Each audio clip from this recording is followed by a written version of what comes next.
யார் என்ன விஷயம் நான் கண்டுபிடிச்சி சொல்கிறேன்னு சொன்னாங்க. இதுவரையும் எனக்கு எந்த தகவலும் வரலைங்க. அதாவது எதிர்கட்சியில் இருக்கக்கூடியவர்களுக்குள்ள சதி இருக்கலாம், இல்லை எங்கள் குழந்தைங்களோ யாராவது வந்து கதவு திறந்துருந்தா என்ன நடந்திருக்கும்னு எனக்கு தெரியாது. முகமூடி அணிஞ்சுதான் அந்த கொள்ளை அடிக்க வரவங்களோ இல்லை இல்லைங்க, அவங்க ஓப்பனாக முகமூடி எதுவும் கிடையாதுங்க. 2 பேர் வரான். அங்கே வந்து கதவை திறக்கிறது எல்லாம் சிசிடிவி கேமராவில் வந்து பதிவு இருக்குது. அந்த பதிவு கூட நான் கொடுத்துருக்கேன். உங்களுக்கும் வேணும்னா அது கொடுக்குறேன். முதல்ல ஒரு டைம் இதே மாதிரி தான் சிசிடிவியில் வந்து எங்கள் ஆஃபீஸுக்கு வந்து ஃபோட்டோ எடுத்தது, அப்புறம் அந்த டீ கடையில் வந்து ஃபோட்டோ எடுத்தது, அந்த ஃபுட்டேஜ் எல்லாம் நான் கொடுத்துருக்கேன், காவல்துறைக்கு கொடுத்துருக்கேன். அவங்களும் இப்போ விசாரணை பண்ணி யார் என்ன விஷயம் நான் கண்டுபிடிச்சி சொல்கிறேன்னு சொன்னாங்க. இதுவரையும் எனக்கு எந்த தகவலும் வரலைங்க. இது தொடர்ந்து நடந்துகிட்ருக்குங்க. இப்போ ராத்திரி அந்த இல்லை சார், எனக்கு தொழில் போட்டி அது மாதிரி எதுவும் கிடையாதுங்க.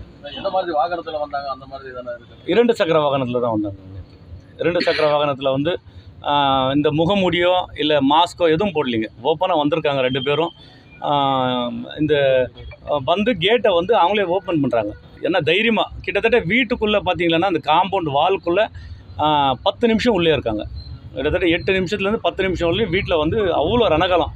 கதவை தட்டுறது, ஏதாவது வெளியே வந்து எங்கள் மனைவியோ இல்லை எங்கள் குழந்தைங்களோ யாராவது வந்து கதவு திறந்துருந்தால் என்ன நடந்திருக்கும்னு எனக்கு தெரியாது.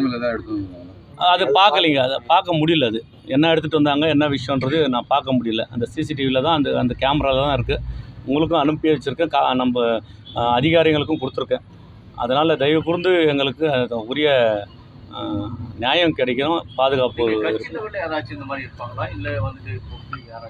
இல்லை, கட்சி லெவலில் யாரும் அது மாதிரி, எங்கள் கட்சி தானே சார் கட்சி. அதாவது எதிர்கட்சியில் இருக்கக்கூடியவர்களுக்குள்ள சதி இருக்கலாம். மோஸ்ட்லி இது தொடர்ந்து நடந்துகிட்டு இருக்குது. நான் பல முறை சொல்லியிருக்கேன். ஏன்னா பல கூட்டங்களில் கூட நான் பேசும்போது கூட இது எதிர்கட்சியை ரொம்ப ஒரு மாதிரி பேசியிருக்கேன். இது மாதிரி நடந்திருக்கு. அப்படி ஏதாவது கூட இருக்கலாம்.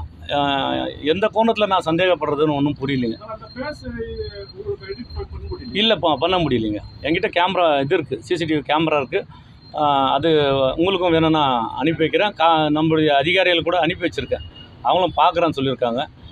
எனக்கு இன்றைக்கி ஏதாவது ஒரு நியாயம் கிடைக்கணுன்றதுக்காக தான் எல்லா கட்சி நிர்வாகிகளோட இங்கே வந்து காவல்துறைக்கு காவல் நிலையத்துக்கு வந்திருக்கோம்.